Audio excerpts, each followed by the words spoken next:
Hi, this is Neo Morpheus, aka Ingenious, aka Clever Sausage. I changed the name because I don't know, I guess I was bored of the couch crew around. Anyway, back at this video, and I've been thinking about things for the last couple of hours, probably prior to that.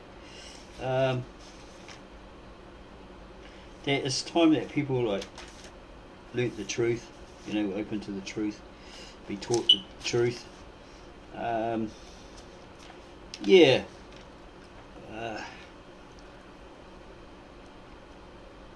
Okay. There's a lot of people on YouTube with their videos that state we're in a matrix, we're in this evil system, all that sort of stuff, and we should get out. We should escape it. They suggest that, but they never, well, they tell you how, but it's never really deep enough for you to understand how you can do it. Okay, so I've written some notes here.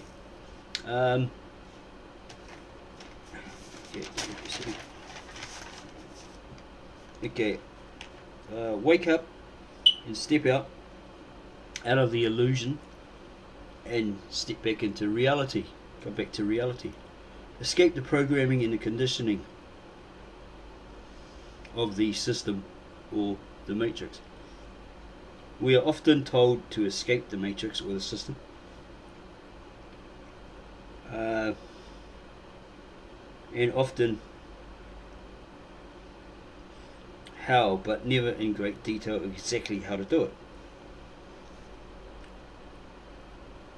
I believe it's because these people know deep down we are 90% reliant on the matrix or system for all our needs. So we can't really escape that matrix, okay? Because it's a social structure that we're in and we rely on it for all our wants and needs. But I did come across a US man, this video a few years back, and he stated this. He said you can't escape the matrix because you're 90% reliant on it, okay, for all your wants and needs. Exactly what I was saying. But I thought, yeah, I think he suggests, or someone else suggests, you can. It's very hard to do because you've got to remain in that social structure, because as humans you basically need the contact, the communication of others, hence the name social, right? Community or society, etc. However you term it and understand it. Okay. Yeah, you need that contact and you need that communication with other human beings. But you can be, I'd say, 90% non-reliant on it. Teach yourself how to be self-reliant, non-independent on the government, social security or social welfare structures, handouts, hand-me-downs, charities, loans, loan sharks, etc., like that. You can still utilise those to your best advantage, though, but don't get trapped by them. Don't become chained to them, become in so much debt. You can't swim to the surface or dig yourself out of that hole. Okay. You ask yourself this: what is that which is controlling me, got me chained to it, bound by it? Is it bad habits? Possibly. Everyone has bad habits. A job, okay, that you hate, but you've got to have some sort of income, right, to pay for your wants and needs, your accommodation, your shelter, food, water, your entertainment. Yeah. Is it a religion telling you what to do? Okay. Got a chokehold on you? A bad relationship or marriage because of lack of communication, right, and agreement, and etc. Debt, as I mentioned before, deep debt, bad habits or addictions to some sort of substance like, I don't know, weed or alcohol or crack. These things got you chained, okay? Got you bound. Yeah, we are 90% reliant on the matrix or system for all of our needs. These being warmth, a house with insulation, heaters, etc.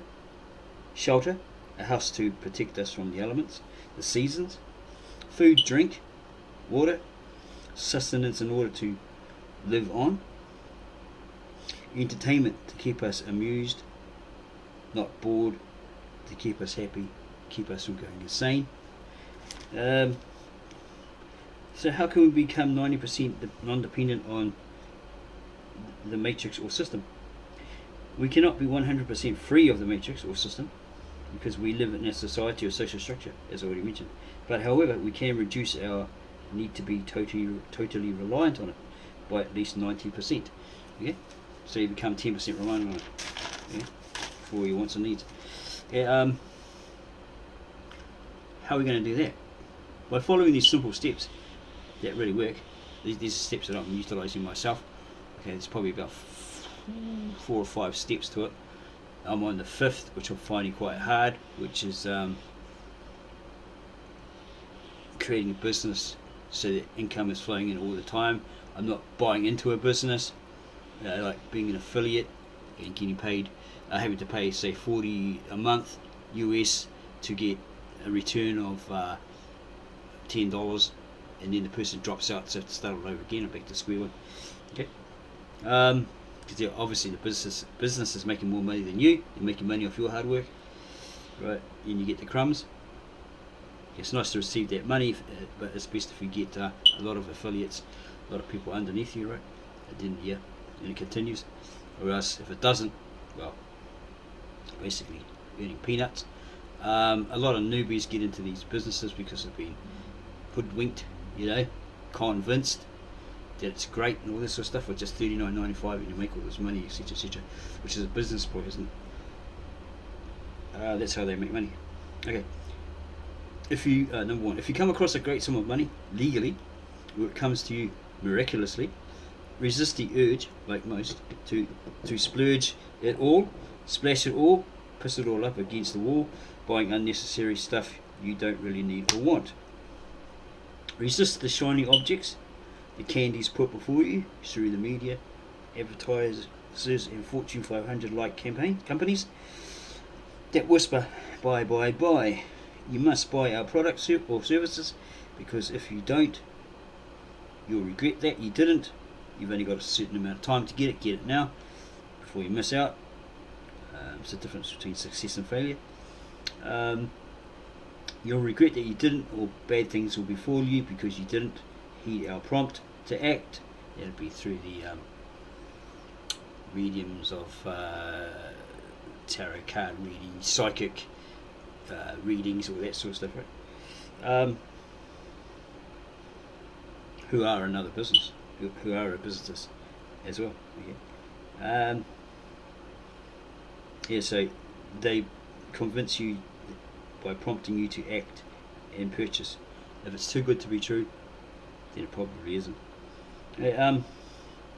Businesses use ploys in their campaigns with advertising throughout their ads to convince you that you must buy. Like, look at this great product, it does all these magical things, it'll change your world, it'll rock your world when you buy it and then use it, etc. So you buy it, maybe you feel compelled to buy it, and find it really doesn't promise what it delivered, doesn't deliver what it promised. Sometimes you can get your money back, other times you never will. They avoid your calls, emails, etc., and make excuses they deem legal, etc., when they can be proven they're not. They don't want to give you money back, right? Even though they made all these promises of 30-day back guarantee, all that sort of stuff. If you own your own home or are renting and have the permissions to dig up and create a 100% organic garden, free of chemicals or pesticide use, then do this. And then once fully prepared, grow seedlings or raise seedlings of various types of herbs, vegetables. Okay. In between their growth spurt, usually summertime, early spring, summertime, use all available time to learn how to dry vegetables using a dryer machine, and then storing them in sealed bags in your pantry, etc. and then try to learn the ancient method of preserving foods like your grandma used to do, i.e. fruits, vegetables, herbs, etc. Okay.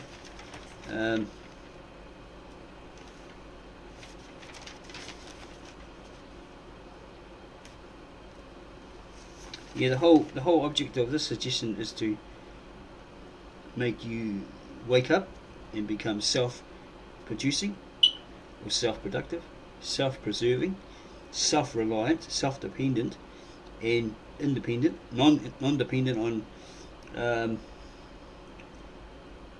we're no longer dependent on government, social security or social welfare, handouts or hand-downs or charities.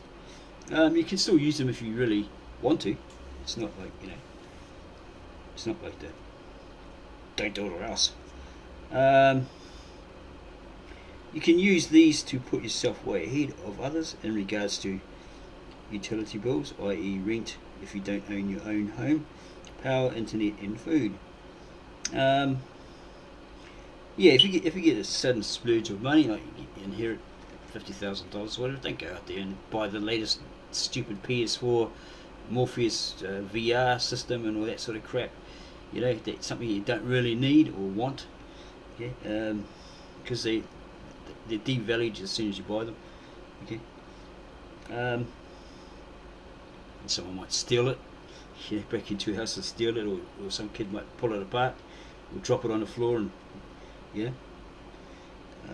other people that don't care might use it and wreck it, steal your games, whatever. Yeah, so you got to put out more cash to replace all that. Okay, food.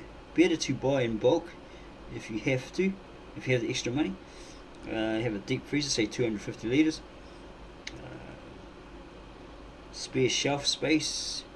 This is more economic, more logic and common sense than buying bits and pieces, say like packets of meat and stuff like that for $10. It's $10 New Zealand. I don't know what it would be like in the US.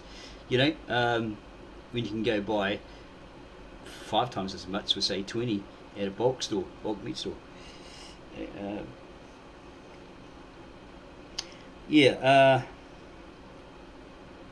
This is more economic, more logical, and makes more sense than buying bits and pieces that are really high priced, giving you lower quality than you expected or wanted or even paid for. If you have local supermarkets doing offers in bulk, say for $5, I don't have the piece of paper on me at the moment. We have like in New Zealand here, we have a local supermarket that does a fortnightly $5 a week, right? You can get 4 items for $5. Might be like today I got 5 1.5 litre Pepsi bottles, right, for $5. Okay, that keeps the teenagers who thirst, who are more thirsty than anyone else, happy, so that puts me ahead by I got 5 bottles for $5. That's pretty good. Got some other products. 3 for $5. Okay, you can get like junk food, I suppose, like chips and all that. 3 packets of either chips, salted chips, chicken vinegar, salted vinegar, whatever, or plain, or sea salt, whatever, for $5, which is pretty good. Good deals like that, So I do that, and it puts myself ahead in the cupboards and stuff. So when I have visitors that want to, do Pac-Man and chomp through all your stuff, you can just throw those at them. Instead of giving them your food that you used to feed your kids, right? Just give them all that. Give them a bottle of Pepsi. Keep them happy. So if you have local supermarkets doing offers like that, $5 week or $5 fortnight deals for $5, then it'll make you ahead. Okay, and keep chasing those deals as often as you can, because you're really getting, more for your money. Okay, the whole idea of this method is to keep you ahead of the bills, right? Maybe too far. Yeah, the whole idea of this method is to keep you ahead food wise. Yeah, fill up your pantries, your deep freezer, your fridge, your cupboards. Okay, so you're really in need of anything. You might need the odd bread and butter and stuff like that. And with this coronavirus, like I went to the supermarket today, like a supermarket, to get some bread, and it was all gone. Right, nothing on the shelf, so I had to get alternative breads. Okay, which cost just a little bit dearer than the regular cheap bread. Okay, okay, and I've put here money wise, when you get, say if you've got a job, you get a lot of money coming in. Let's just say if you had a job, your paycheck, you pay yourself first, right? And you can open yourself 3 accounts. 2, I'd suggest 2. One I'd call the emergency fund account, okay, and the other just your normal everyday savings account. And if you can afford to, put some money away in an investment account, right? What's that? With the fixed terms, 2 years,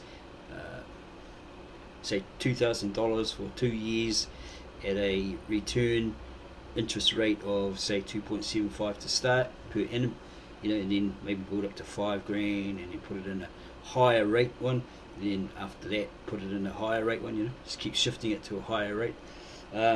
You'd probably have to deposit more, for that higher rate.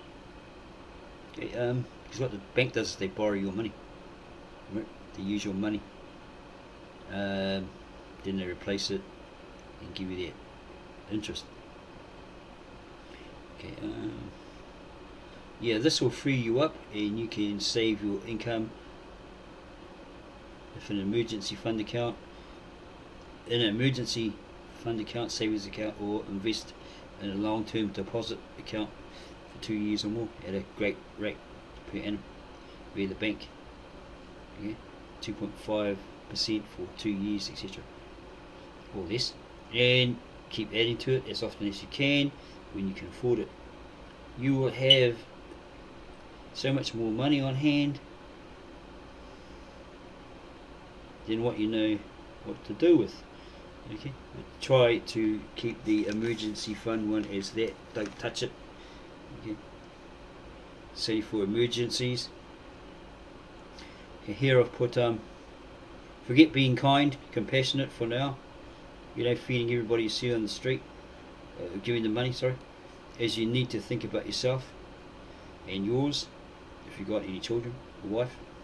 First, to help others, you must be in the best situation first, or better situation first, in order to help others. To help others. Be wary or aware of leechers, users and abusers, who really want all of your money. Once they're aware that you've got a lot of money, those who invent ways to part you from your cash, part you from your cash in your wallet or your bank account. When you have a sudden lot of money, they magically turn up. Stay alert by staying aware. Okay, if need be, this is recommended, establish with your wife or girlfriend. No one but you goes into your deep freezer, pantry, etc., and helps themselves when you're not there, when you're there or not. Okay, you can keep it under padlock, keep it under lock and key. Keep an inventory of it. Keep an eye on what you've bought, what you've got, solely so you know what you need to restore. When you use it, you replace it. I suggest this idea because visitors or family members Like locusts could eat through your stores and ruin you, and put you in a disaster, disasterable. Okay, again, stay awake, stay alert. Follow these suggested methods. Create an emergency fund account. Money is put in there for emergencies only. Those dire moments when you suddenly lose your job for some reason, whatever reason, get made redundant. Therefore, that income is no longer there. Okay, and therefore, which might lead to you losing your residence, your accommodation. You get evicted because you didn't pay the rent. Kicked out due to lack of payment for rent, etc. This is the only excuse you have to touch the money within that emergency account. Okay, so yeah, when you're in dire straits like that, example, then you pay your power, your rent, etc., etc., as much as you can ahead, right, until you can find another job, and so forth. Okay, have a savings account, a normal savings account. Put what you can in there, or leave what you can in there from your paycheck every week. You always pay yourself first. That's the golden rule. Leave in there or put in there what you can afford to. I suggest say $10 New Zealand, $10 US a week, more if you can afford it. Yeah, don't go overboard and put all your money in there and not touch it. Yeah, because then you realise, oh geez, I really needed to pay this. It's in my emergency fund. You do silly things like that sometimes. Okay. Yeah, so it's just a fair idea of what you can do. Okay, it's not the full idea, because solely it's my idea, and it's what I've been doing, and it's worked for me. Yeah, you can always adopt an attitude of gratitude and like help people on the street. But most of them are like addicts. They're addicted to something. They're after something like alcohol, cigarettes, or some sort of substance, right? So it might be better to feed them instead. Okay.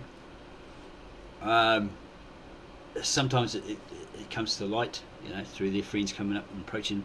Oh, what are you doing? Oh, I'm just gathering up money to buy weed. And think, oh my gosh, I've been donating to a guy that's buying weed with it, or whatever, Yeah, well, it's completely up to you. It's your money. It's not mine. But I would advise, feed him instead. Someone get angry. I don't want food. I want money. Too bad. I'm the money. I'm the man with the money. I'm the man with the power. So I'm doing the charitable act. So you take it. You want it or not? Okay. That's how you'll know that they really want it for something else. Drugs, cigarettes, or alcohol. Yeah. But people out there, circumstance, life's a biatch, life's not fair, all that sort of stuff. They've got all these excuses why they're out there, Basically, life, circumstance puts them in that position, or they put themselves in that position. There's no real need to be in that position. For people to help themselves, they've got to want to help themselves, right? To get them out of that predicament. Unless they're going to be there 10 years later, 5 years later, whatever, doing the same thing. You might even see them when they're 70 out there doing the same thing, begging for money and all that sort of stuff. Yeah, because it's free, tax free. They're onto a good thing apparently. Yeah. Okay. So if you like this video, you like these ideas, then please subscribe to our channel. Add your comments below. Give us a thumbs up. Then you go tell all your friends, family, loved ones about our great channel, as we are here to tell you the truth, the whole truth, and nothing but the truth, and to open your mind to use your initiative and common sense, logic and common sense. Get out of the fantasy world that most of us, 90% of us, are in, and step back into the reality. Step back into real life. Because nobody out there but yourself really can help yourself, right? Some might care, to an extent, to a full extent, but most don't.